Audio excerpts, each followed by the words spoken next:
I dodged death many a time, and that night in Abilene was no different. What the heck just happened? I was there with the intention of finding that bastard Bob and collecting the bounty on John Wesley.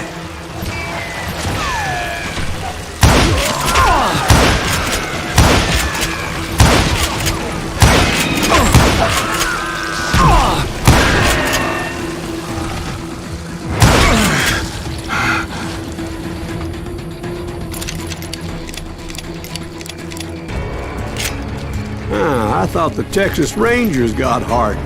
Yeah, that's what they want you to believe.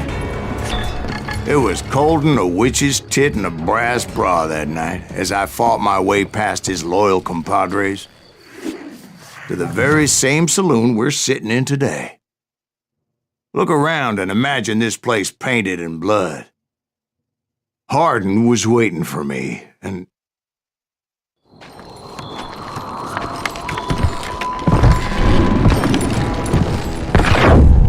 wait, I'm jumping the gun here.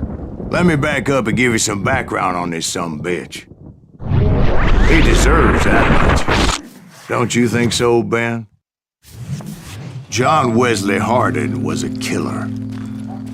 By the end, he confessed to taking the lives of 42 men. Fathers and husbands, brothers and sons, men with families who cared about them. He was a bona fide folk hero by then, and had amassed a gang of armed miscreants and other assorted thugs. He and his men set up camp outside of town, and I was hoping Bob was among them. Shit, it's cold out here. Freeze. Damn it! Shoot that son of a bitch! They didn't ask why I was there. They knew. As most of them were wanted as well. I had to spill a lot of blood to find out Hardin wasn't in that camp. He was carousing in town with his closest friends. Hardin's boys apparently didn't want me to reach the Bull's Head. Some were hightailing it into town to inform their jefe of my unwelcomed presence.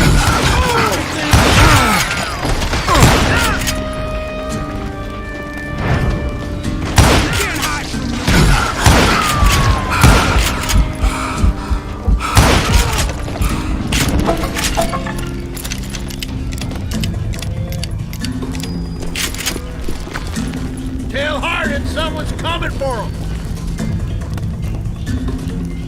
Stop that sumbitch! Let the boys know we got another log.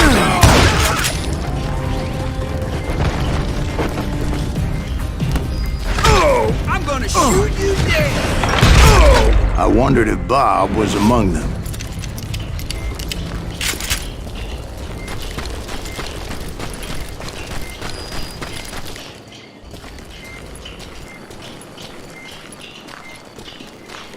And I steeled myself for the fight ahead.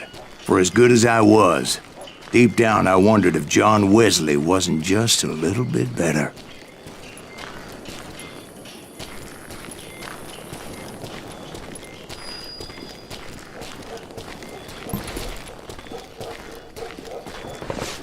Before I could test my mettle against Hardin, however, I would first need to dispatch his cadre of hired killers.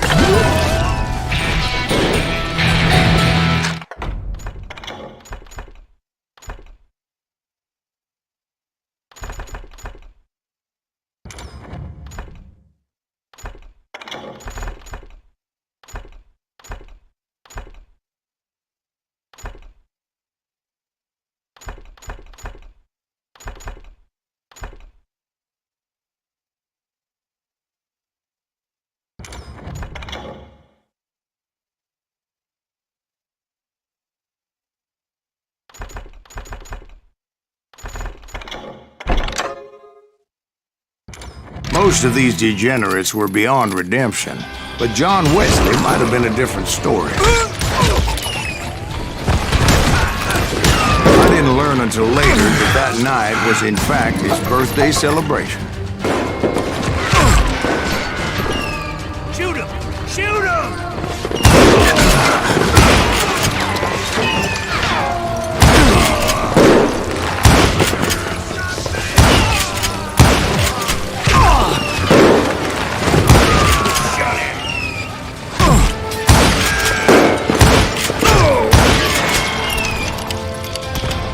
I think I already mentioned that I found Harding in this very saloon. Son of a bitch!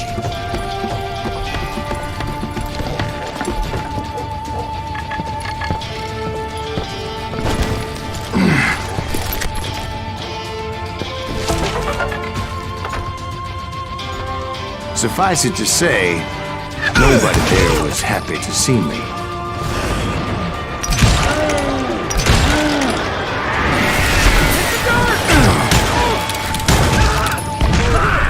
In fact, I felt a certain hostility.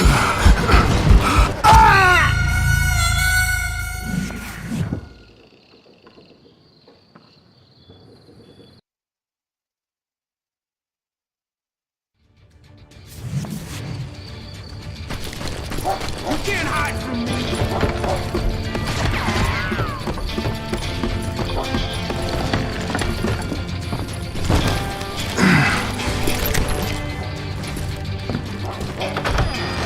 Can't believe you keep this!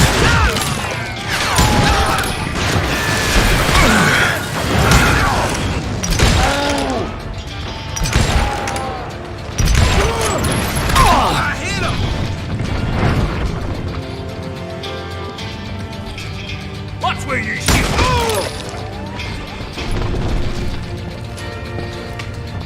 Had enough! You ain't shit!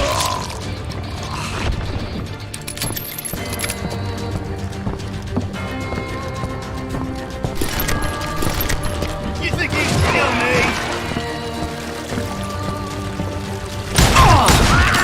I was disappointed that neither Bob nor John Wesley were among the dead. But that was short-lived, as a moment later I was facing down the fastest gun in the West.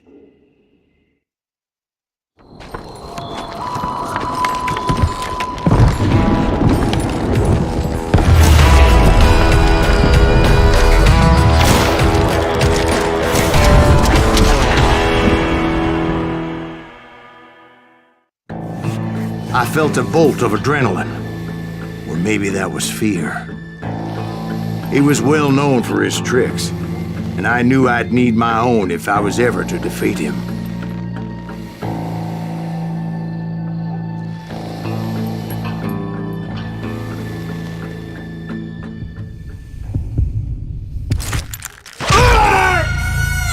No, wait! He didn't hit me then. I'm sure of it.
I felt a bolt of adrenaline.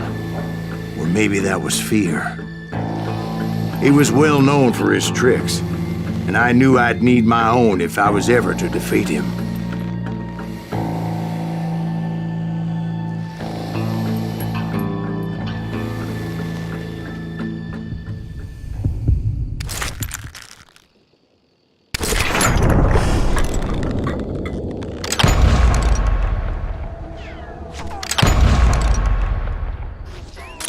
That man was faster than greased lightning. But being inebriated as he was, he didn't count his shots. And now, he was at my mercy. So he didn't die? No, I sent him to prison. Years later, after he was free, some restless avenger took his life. Shot him in the back at a saloon just like this one. Anybody up for another beer? Ben?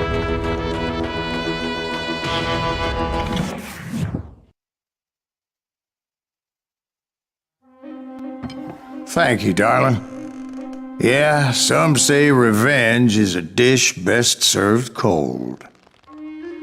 So whatever happened to that Bob guy you were after? Personally, I'd like to hear some of your other adventures. Like, I don't know, did you ever go toe-to-toe with a red man?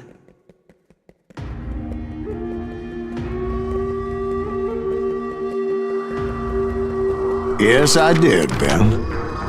I remember once I was after this renegade Apache, Grey Wolf. Strangely enough, revenge was also his primary motivation.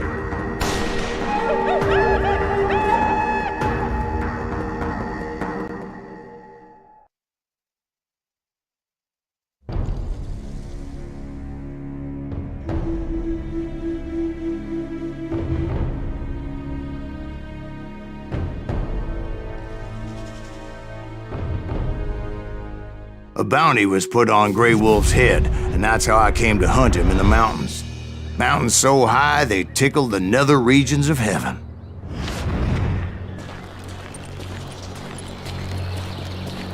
Grey Wolf was a Chiricahua Apache medicine man who had led a war party in revenge for a massacre against his people. The U.S. Army had attacked his tribe during his daughter's sacred sunrise ceremony, and the slaughter was unspeakable. I understood his anger, as there's nothing more traumatic than seeing those you love die in a cruel and painful death. Right from the beginning, I couldn't shake the feeling that Grey Wolf was watching my every move. He led a band of young Apache warriors who wanted retribution and were more than willing to die for him.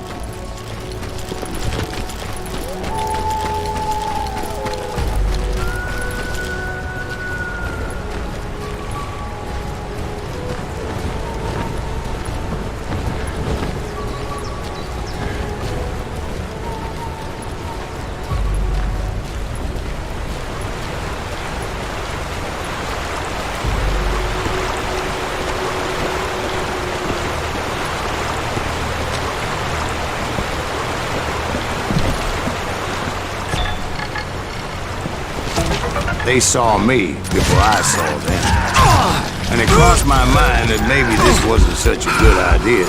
But now that the shooting had started, there was no backing down.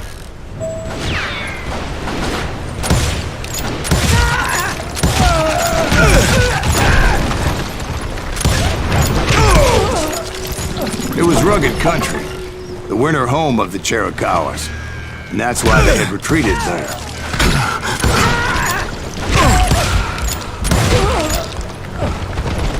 I admit to having some regrets about going after them the way I did. But then again, I got a lot of those.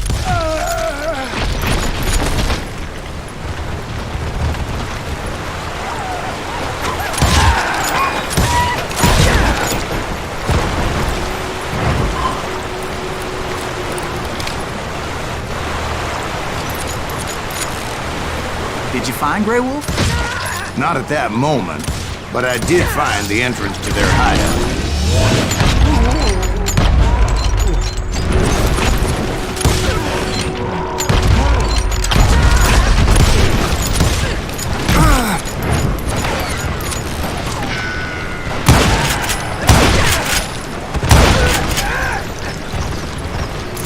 deep crevice that led to a deeper cave. Don't tell me you went in there.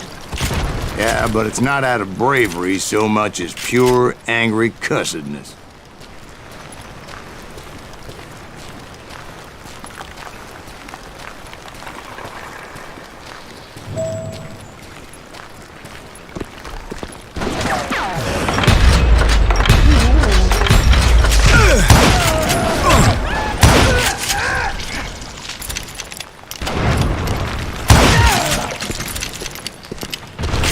See, back then, I had a stubborn streak a mile wide, and I wasn't about to back down.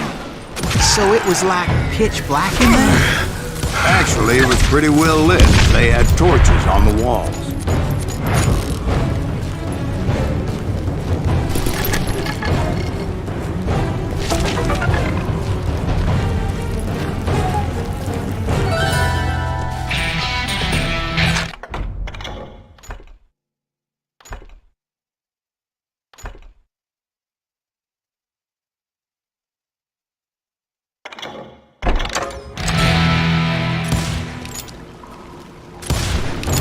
How big was his cave? Big as hell, Ben. Chiricahua had hid out there during the Indian Wars.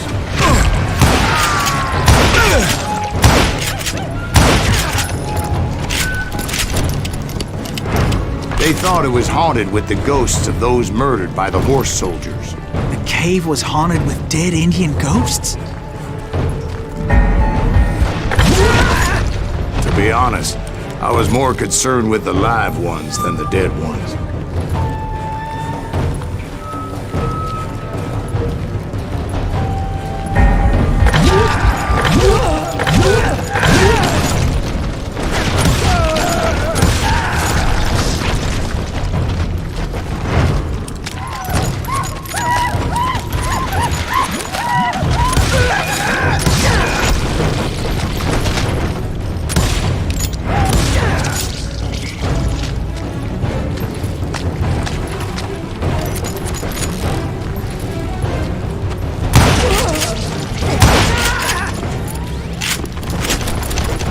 How come you know so much about engines? A few years back, I was married to two Mescalero women.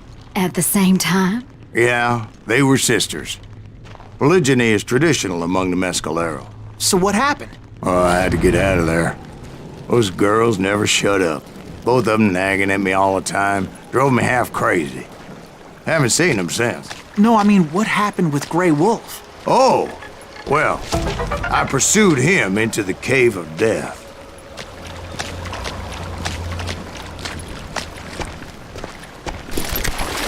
I came upon this flooded grotto, and that's when I saw him. He came to me unarmed and unafraid. His voice echoed in the shadows, and I sensed he meant me no harm. You carry great darkness in your heart, and if you do not release it, it will claim your soul. The sound of his voice put some kind of ancient Indian spell on me. As his story unfolded in my mind, You will come to this place again and kill many more men, and the darkness will grow until it consumes everything that you are. The soul would have no rainbow if the eye had no tears. he said I was a great warrior, a coyote man, unequaled by any other pale-faced warrior, or something like that. The snakes will bite shadows of your past until a venom poisons your heart, and an echo of the song of the dead summons the spirits deep from within the mountains. I didn't quite get what he was saying, but there was definitely snakes. And indeed, his warriors surrounded me and attacked me like hungry wolverines. They couldn't stop me, though, and Grey Wolf wasn't in the mood for idle talk.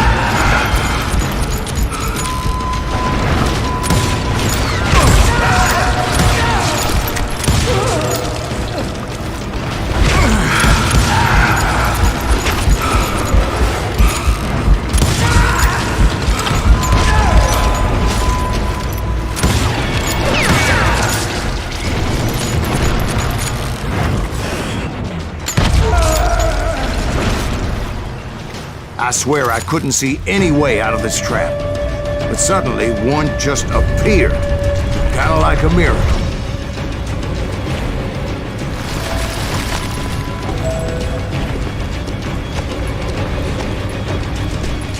I felt like I would be lost in that damn cave forever.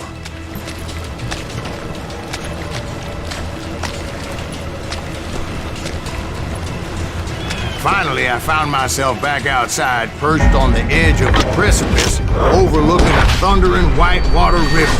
To get where I was going required several leaps of faith, but no way in hell I was turning back.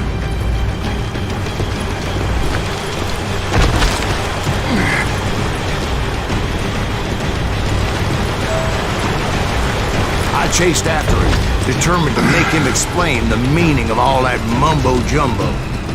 Mumbo-jumbo is right. Are you making this all up as you go?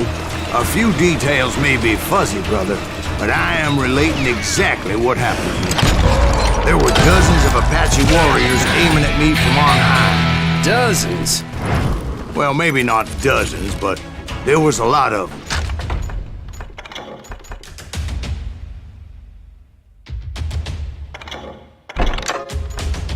At least 3 or 4. Well, more than that, little lady.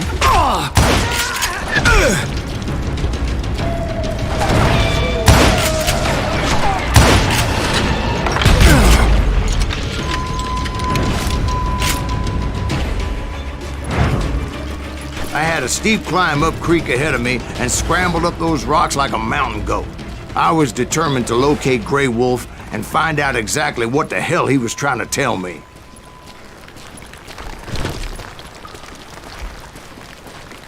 And wouldn't you know it, that crafty son of a bitch led me right into a trap. What kind of trap? Well, son, there had to be at least 100 Apaches surrounding me.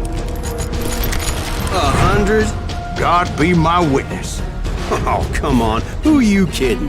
Hey, I believe you. Come on, tell us how it ended. All right, but I'm not gonna drag this out. Where were we?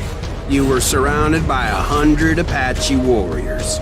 Well, I didn't take the time to count them exactly, but there were a lot of them.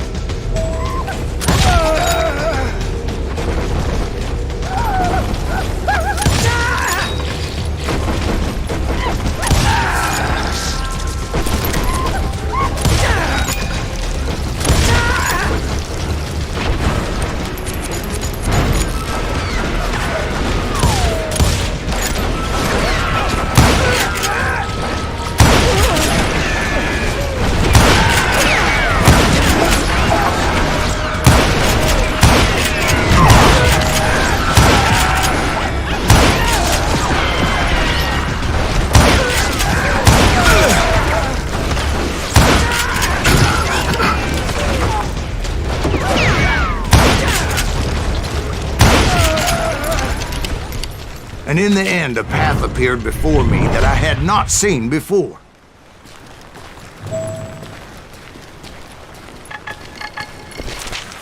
I followed it as I desperately needed to find out what Grey Wolf was trying to tell me.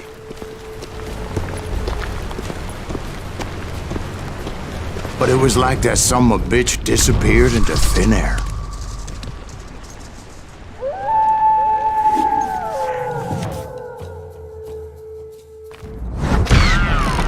Never did find him. And never did collect my goddamn bounty.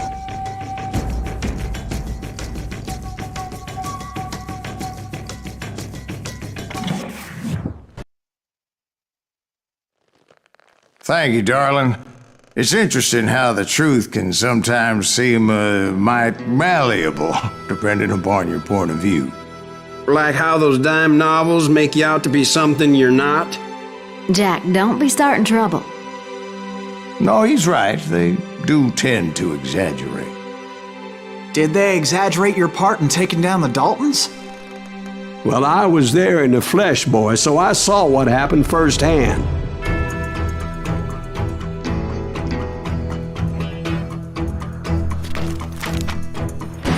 Those Daltons were lawmen once, before they all went bad, robbing banks and trains clear across the territory. Until Coffeeville, of course. I was one of the citizens who took up arms that day. Fighting on the side of the riots? I did my best, sir. We all did.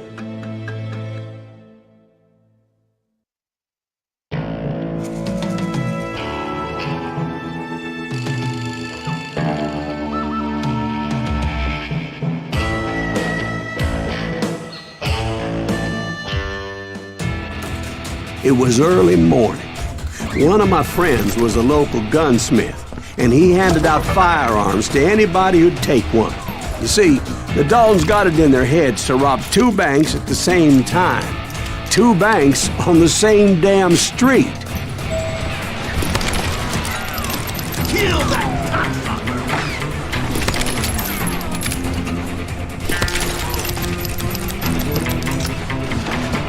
Story was Bob Dalton's girl was always riding him about how he had no ambition. Oh, you're nobody next to Jesse James, she'd say. Finally, the bastard took his brothers to Coffeyville just to shut her up. Well, the locals recognized the Daltons right off. Before they could get away, half the town took up arms to defend their property. Their first mistake was pulling a job in their own damn hometown. The boys grew up in Coffeyville, so everybody knew them. The bank teller tricked them, telling them the time lock on the safe wouldn't open till 9:30. Well, that gave the locals enough time to prepare an ambush for those sons of bitches. He got us a hero. Put some holes in him!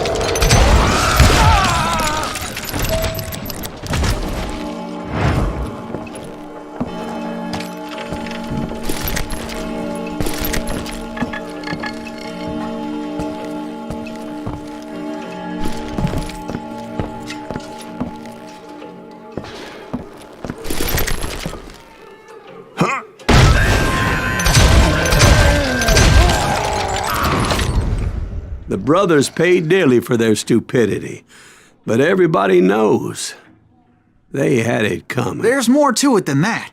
I read all about that day, so I know for a fact that it went down very differently.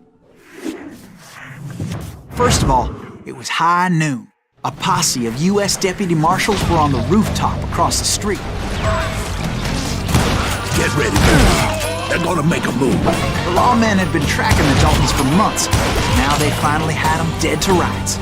Among them was a bounty hunter feared by many a lawman. The marshals tried to get the Daltons to surrender. They'll give up eventually. We just gotta wait the son of the bitches out.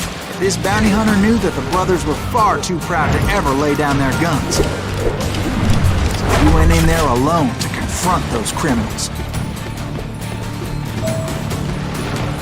One of the marshals shouted, "Where are you going? Are you crazy?" Hey, where do you think you're going, dumbass? That rifle's mine. He saw a way to get around to the back of the bank. Then he figured out how to hit the Daltons from a direction they weren't expecting.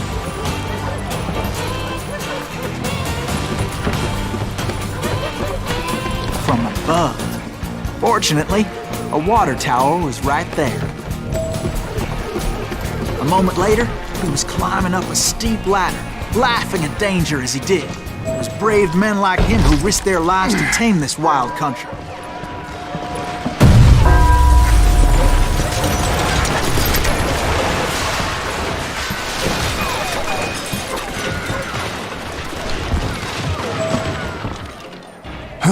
We've got company.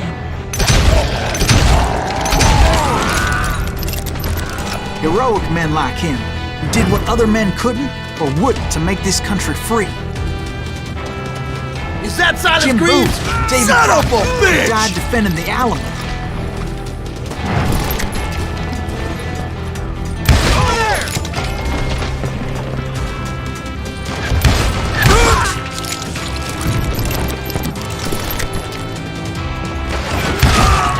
Did that asshole just kill Red?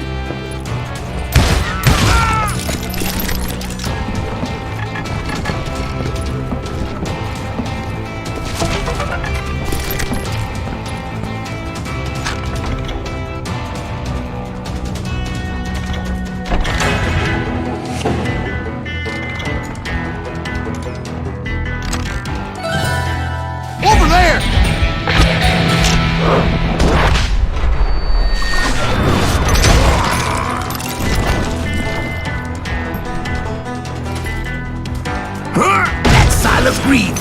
What the hell? Blam! Came away victorious, taking down those thieving Daltons.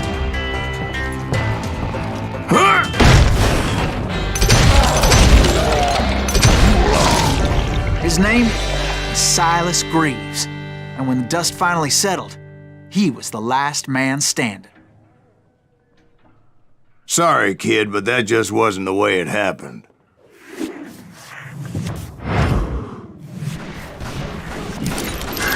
It was early evening, not high noon.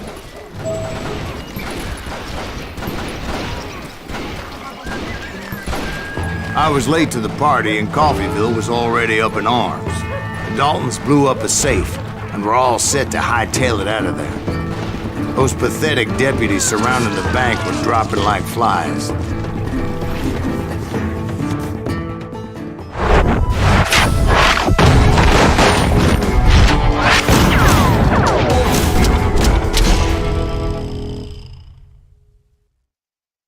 I had been tracking those jokers for months, waiting for them to do something reckless. In for the kill! And finally, they did. Those stupid bastards decided to rob 2 banks at the same time in the same town where everybody knew them. But they still had friends in Coffeyville. Shoot, I dare you!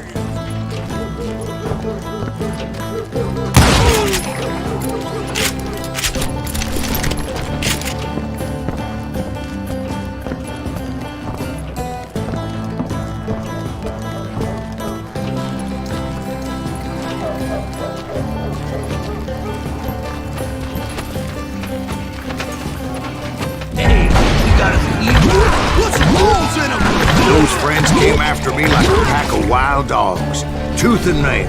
They were coming at me from all directions. I caught sight of the Daltons running with the money and didn't want to lose it. Problem was, they knew the town better than I did. And to top it off, I found myself in the middle of another shootout entirely. Did the Daltons hole up in somebody's house? No, it was the Smiths, I believe. They were cousins of the Daltons.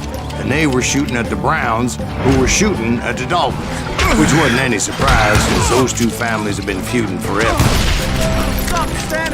And since the Joneses are related to the Browns, they shot at the Smiths, pissing off the Heimhoffers, whose daughter recently married a Smith. Well, bullets were flying every which way as all the old feuds in Kansas caught fire all at once. There was a hell of a lot of pissed off people in Coffeyville that day. But that's just the way life is sometimes. Shit happens.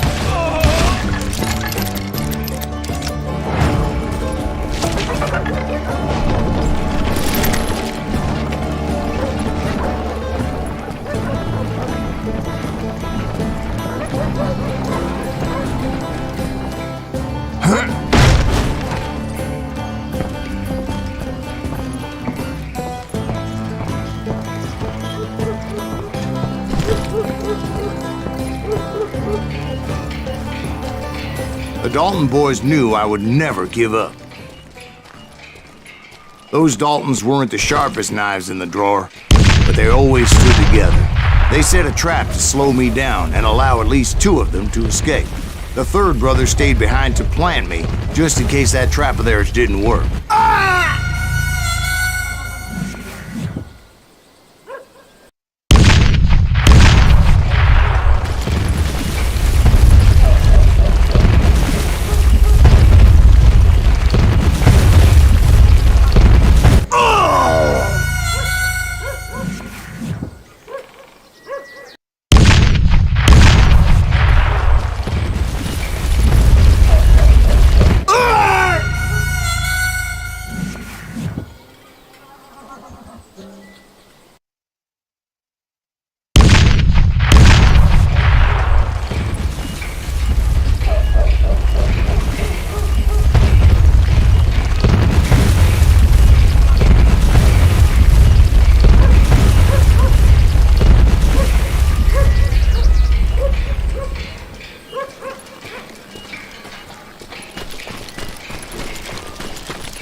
was Emmett, the youngest, and he decided to stand his ground and face me down.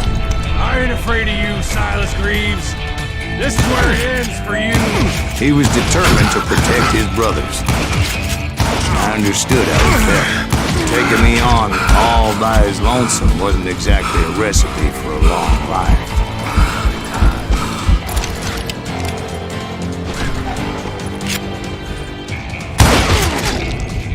But Emmett Dalton survived the robbery in Coffeyville. He's the only Dalton who did. They say he was shot 23 times. Well, Dwight, who do you think put all those damn holes in him?